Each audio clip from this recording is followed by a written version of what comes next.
Hello everyone, welcome to Law Explained. We are continuing with our arrest MCQs. This is second lecture. So, arrest by private persons and magistrate. Which section of BNSS authorizes a private person to arrest any person committing cognizable offense? इसका answer हो जाएगा section 40। जो section 40 है हम देख लेते हैं। Section 40 बात करता है arrest by private person and procedure on such arrest.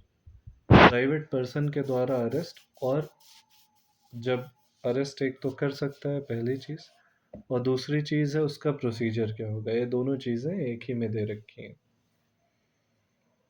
First clause कहता है any private person may arrest or cause to be arrested any person. कोई भी प्राइवेट पर्सन जो है वो खुद भी अरेस्ट कर सकता है या किसी पर्सन को कॉज करवा सकता है कि वो अरेस्ट किया जाए। Who in his presence commits a non-bailable and cognizable offense, जो कि उस प्राइवेट पर्सन की प्रेजेंस में नॉन बेलेबल और कॉग्निजेबल ऑफेंस को कमिट करता है। ऑफेंस का नेचर नॉन बेलेबल होना चाहिए, ऐसा नहीं जिस पे तुरंत बेल मिल जाए, वो नहीं होना चाहिए। और कॉग्निजेबल ऑफेंस होना चाहिए, यानी कि जिस पे विदाउट वारंट पुलिस अरेस्ट कर सकती है। तो नॉन बेलेबल और कॉग्निजेबल ऑफेंस अगर है तो प्राइवेट पर्सन मे अरेस्ट या कॉज टू बी अरेस्टेड, और एनी प्रोक्लेम्ड ऑफेंडर, या प्रोक्लेम्ड ऑफेंडर होना चाहिए भगोड़ा, and without unnecessary delay with in 6 hours from such arrest shall make over or cause to be made over any person so arrested to a police officer। 6 घंटे के अंदर police officer तक वो पहुंचा देगा। or in the absence of a police officer take such person or cause him to be taken in custody to the nearest police station। अगर आसपास कोई पुलिस ऑफिसर नहीं है तो नियरेस्ट पुलिस स्टेशन फिर लेके जाएगा उस पर्सन को 6 घंटे के अंदर। अच्छा, इसमें एक बात ध्यान देने वाली ये है कि अगर जो ऑफेंस है तो वो है नॉन बेलेबल या कॉग्निजेबल ऑफेंस। अब एक जनरल प्राइवेट इंसान जिसके सामने एक ऑफेंस हो रहा है, उसे कैसे पता है कि ये एक ऑफेंस है जो कि कॉग्निजेबल है या नहीं है, या नॉन बेलेबल है या बेलेबल है। तो ऐसे पर्सन को जब पता नहीं है और वो अरेस्ट कर लेगा देख के क्राइम करते हुए किसी इंसान को, तो उसको तो आप कहेंगे कि इस सेक्शन में फॉल नहीं कर रहा है।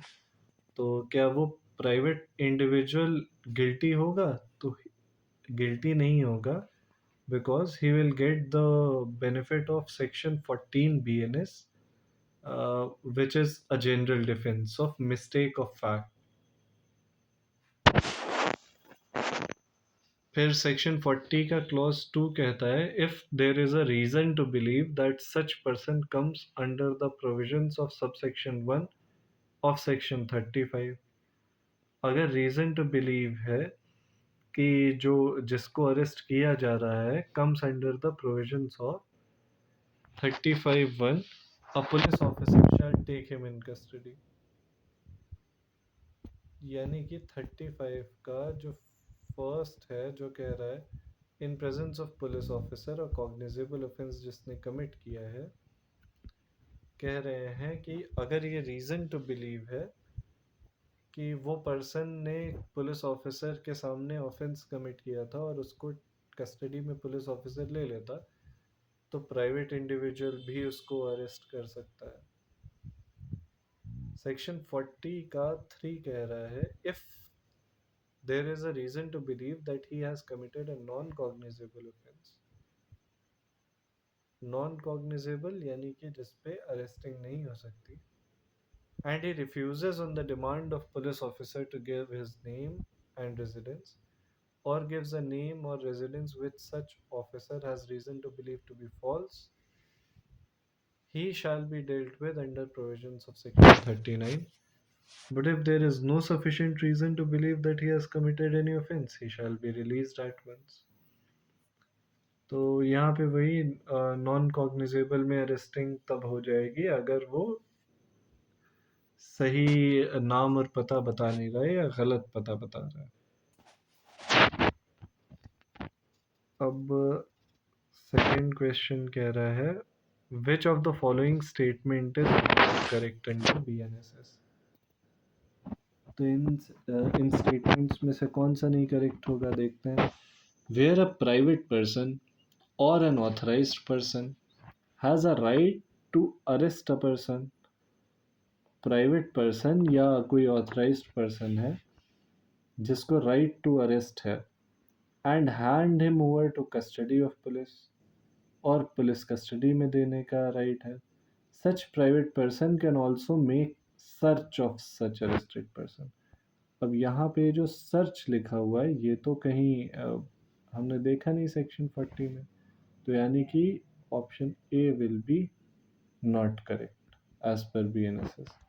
बाकी inquiry and trial both are included in judicial proceedings. हाँ, complaint may be made by any person and it is not necessary that the injured or the affected only should complain। हाँ, affected injured नहीं, कोई भी चाहे तो complaint कर सकता है against someone of a crime। Then charges are framed only in warrant cases। There is no need to frame charge in petty summons cases। Correct, charge जो है वारंट केसेस में ही बनते हैं।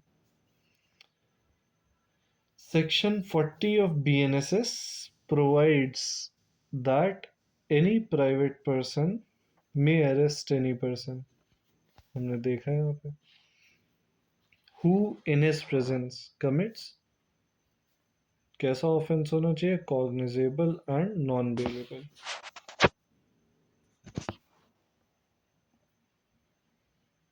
Then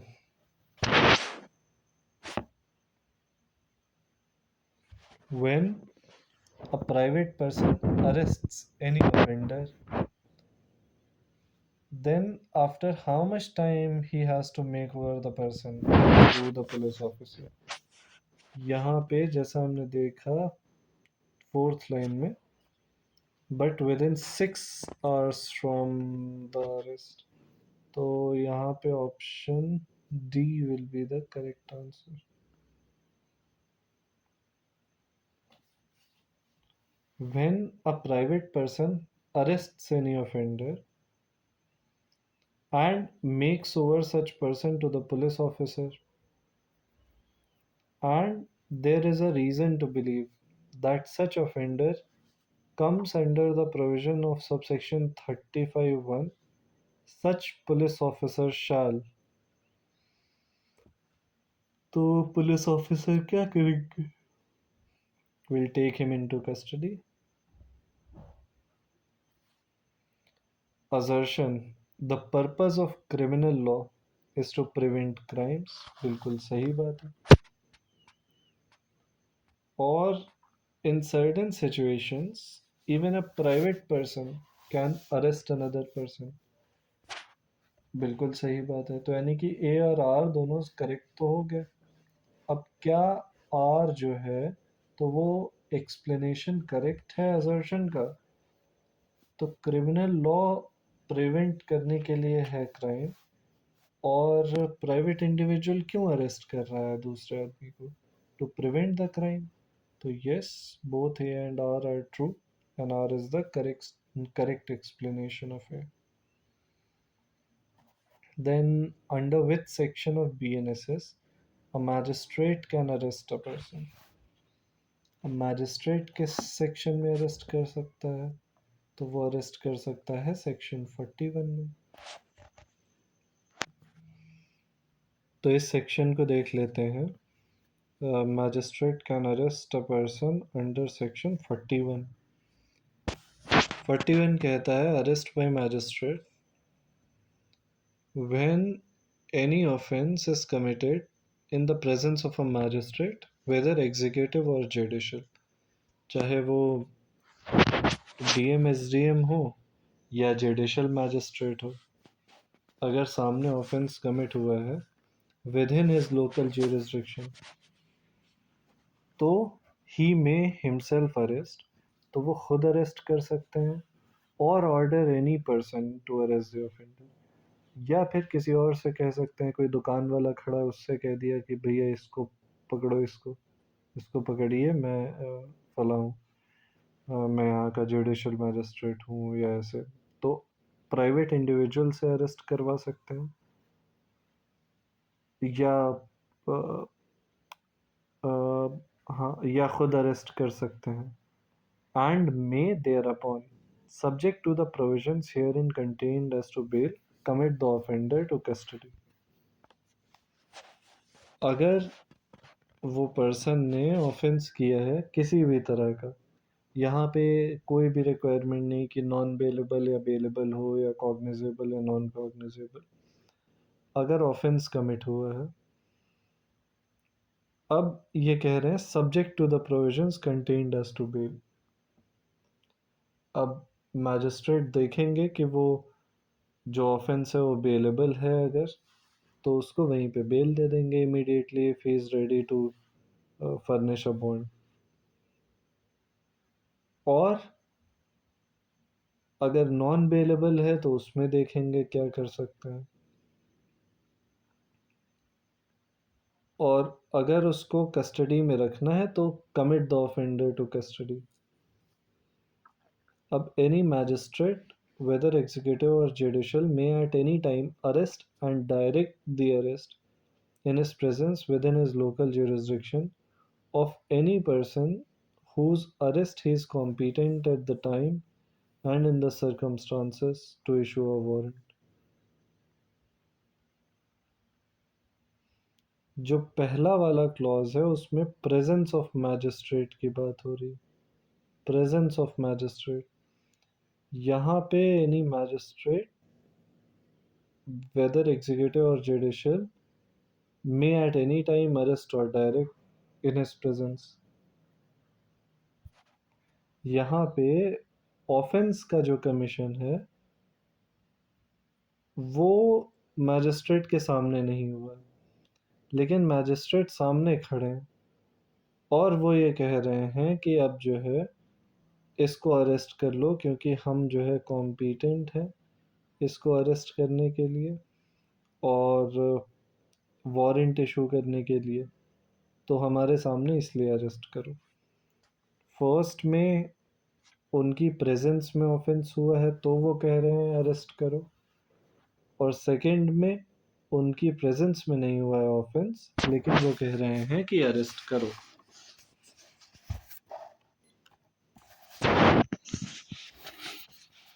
Then when any offense is committed in the presence of a magistrate within his local jurisdiction, जब कोई offence commit हुआ है magistrate की प्रेजेंस में उनके jurisdiction के अंदर, तो ही में only direct a police officer posted in police station, नहीं, order only a gazetted officer to arrest, नहीं, himself arrest or order any person, हाँ। सेक्शन 41 में मैजिस्ट्रेट अरेस्ट कर रहा है। A, a magistrate in his presence,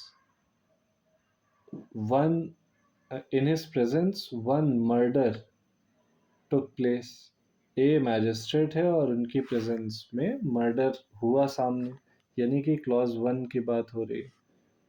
weather he can arrest the culprit himself, of course yes.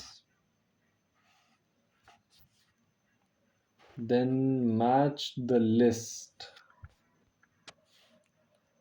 अब इसमें क्या क्या है, मेमोरेंडम ऑफ अरेस्ट, तो इसको हो जाएगा मेमोरेंडम ऑफ अरेस्ट हो जाएगा, मैंडेटरी है सेक्शन 36 में। सेक्शन 36 जो है हमारा, जो बात कर रहा है प्रोसीजर ऑफ अरेस्ट की, तो वहाँ पे 36 का बी ये कह रहा है prepare a memorandum of arrest, memorandum of arrest की बातें कर रहा है। उसके बाद में district police control room, district police control room ये देखिए हमारा है 37 का ए, तो ये बात कर रहा है 37 हो जाएगा। फिर अब private person can arrest an offender, private person 40 में अरेस्ट कर सकता है, arrest by private person and procedure of arrest. तो अब प्राइवेट पर्सन में अरेस्ट अंडर सेक्शन 40 और magistrate has power to arrest under 41, यहाँ पे 41 में अरेस्ट कर रहे हैं। तो इसका जो ऑप्शन हो जाएगा ए का 2, बी का 1, सी का 4, डी का 3, option B is correct. Which of the following is incorrect? Magistrate can arrest person, हाँ कर सकता है। A private person can arrest a person, हाँ। A police officer can arrest a person, yes. तो incorrect तो इसमें none of the above. Then judicial magistrate may arrest any person as per section 41 of BNSS when any offence is committed in the presence of magistrate within his local jurisdiction, हाँ। When any offence is committed in the presence of a magistrate even beyond his local jurisdiction, beyond तो नहीं कर सकता है, तो इसमें option A will be correct. Which of the following is not a correct match? अब इसमें से कौन सा करेक्ट मैच नहीं है? तो अरेस्ट बाय मैजिस्ट्रेट जो है वो तो सेक्शन 41 में होता है, ये 40 दे रखा है, तो ये जो है बी ही इनकरेक्ट हो जाएगा।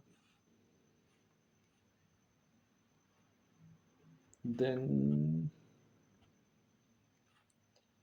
which section of BNSS provides protection to the members of armed forces? अब आर्म्ड फोर्सेस को अरेस्ट से प्रोटेक्शन कौन सा दे रहा है सेक्शन? तो ये सेक्शन 42 दे रहा है, notwithstanding anything contained in section 35 in section 39 to 41, यानी कि arrest by magistrate, arrest by individual, या फिर arrest on refusal to give name, और ना ही कॉग्निजेबल ऑफ ऑफेंस में अरेस्ट विदाउट वारंट। इन किसी भी केस से इनमें चाहे जो कुछ लिखा हो, लेकिन ये कह रहे हैं notwithstanding anything contained in this section, चाहे इनमें कुछ भी लिखा हो, लेकिन no member of armed forces of the union shall be arrested, कोई मेंबर को अरेस्ट नहीं किया जाएगा इन सब से, और anything done or purported to be done by him in discharge of his official duties. अगर वो ऑफिशियल ड्यूटी पे, अगर ऑफिशियल ड्यूटी पे नहीं है, नॉर्मल सिविलियन की तरह एक्ट कर रहा है, तब तो किया जा सकता है, लेकिन in discharge of his official duties except after obtaining the consent of the central government, central government की कंसेंट लो, उसके बाद में ही अरेस्ट कर सकते हैं। द स्टेट गवर्नमेंट में by notification direct that the provisions of subsection 1 shall apply to such class or category of members of force। तो स्टेट गवर्नमेंट पे वैसे तो क्लॉज 1 नहीं लग रहा है, लेकिन कह रहे हैं कि स्टेट गवर्नमेंट चाहे तो बाय नोटिफिकेशन बता सकती है। तो सेक्शन 42 जो है इनको प्रोटेक्शन दे रहा है। Who is given protection from arrest under 42? तो मेंबर्स ऑफ armed forces.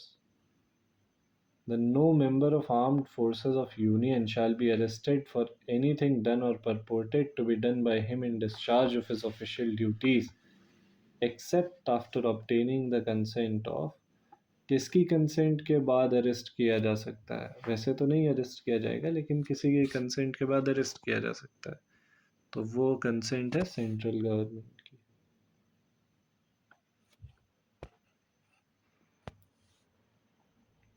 इसमें एक और पॉइंट दे रखा है 42 के क्लॉज 2 में कह रहे हैं कि wherever they may be serving and thereupon the provisions of subsection 1 shall apply as if the expression central government occurring therein the expression state government were substituted.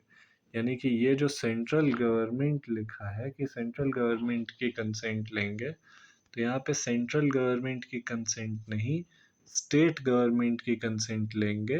कब?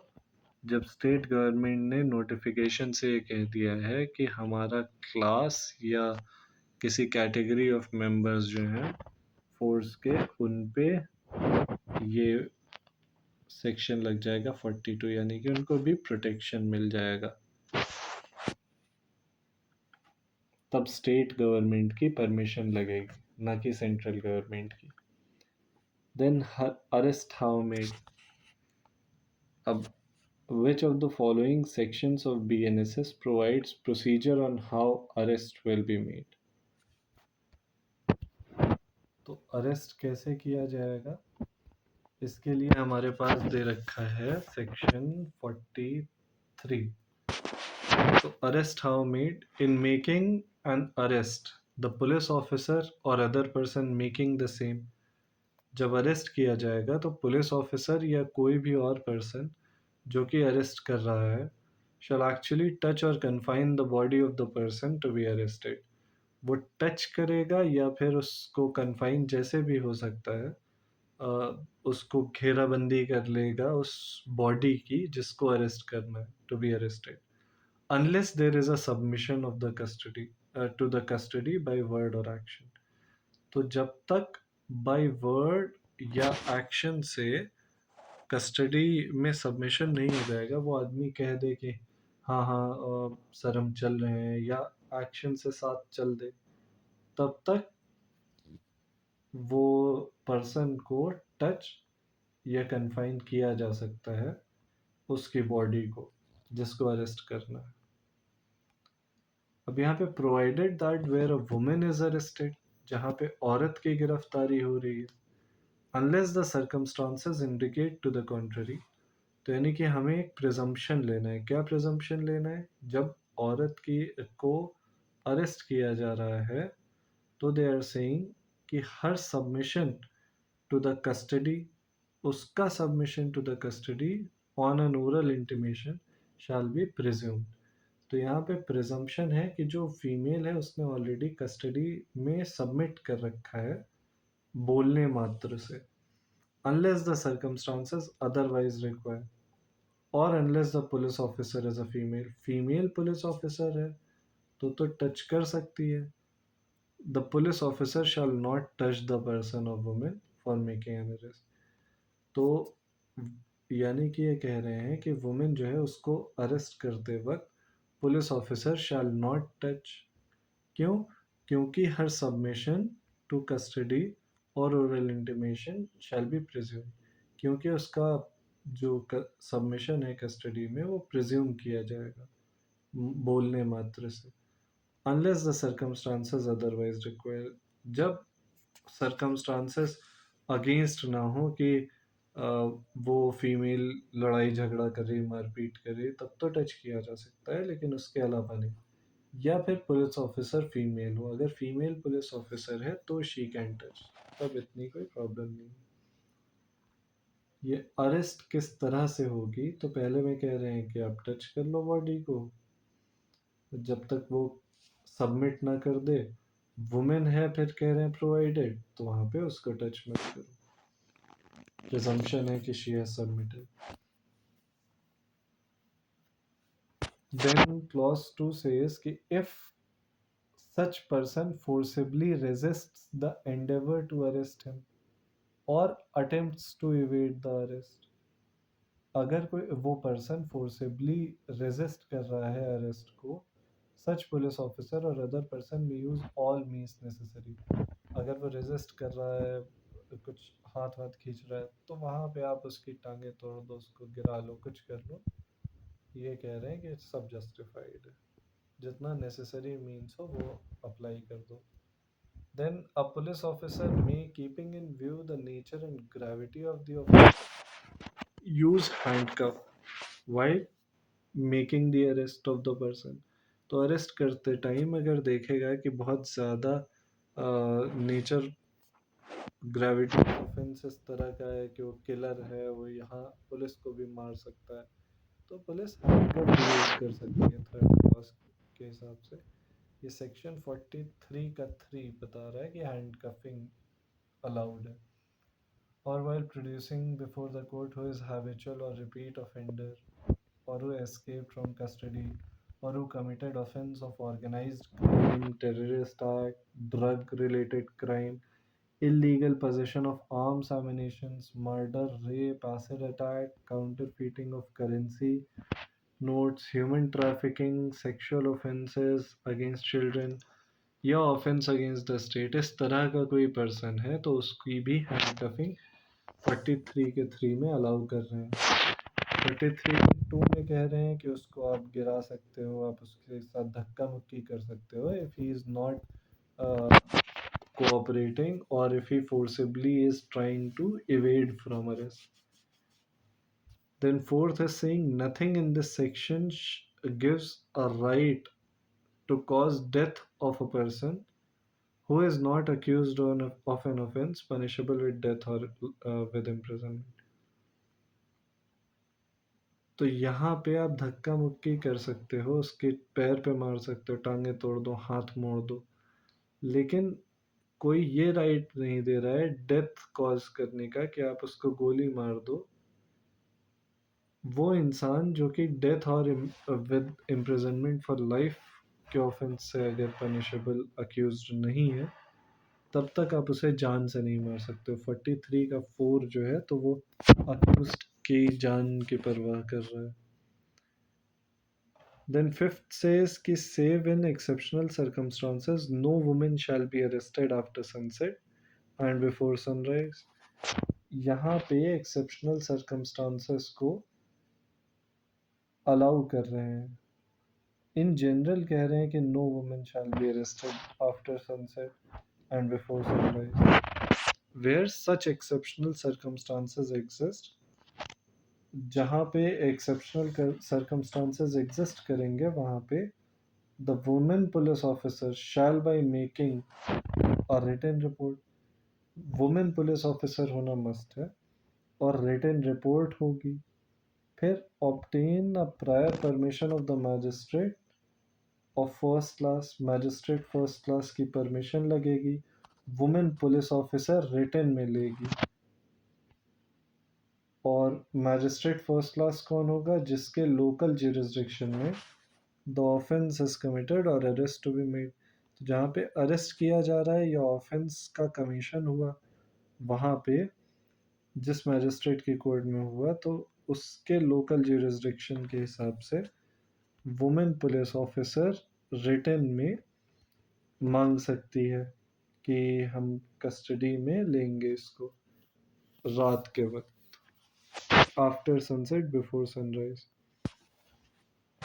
अब कह रहे हैं in making the arrest police officer or other person making the arrest shall not touch or confine the body of person. कब नहीं touch करेंगे? If there is a submission to custody by words, हाँ। If there is submission to the custody by action, ये भी ठीक है। तो इसका ऑप्शन हो जाएगा ऑप्शन सी करेक्ट आंसर।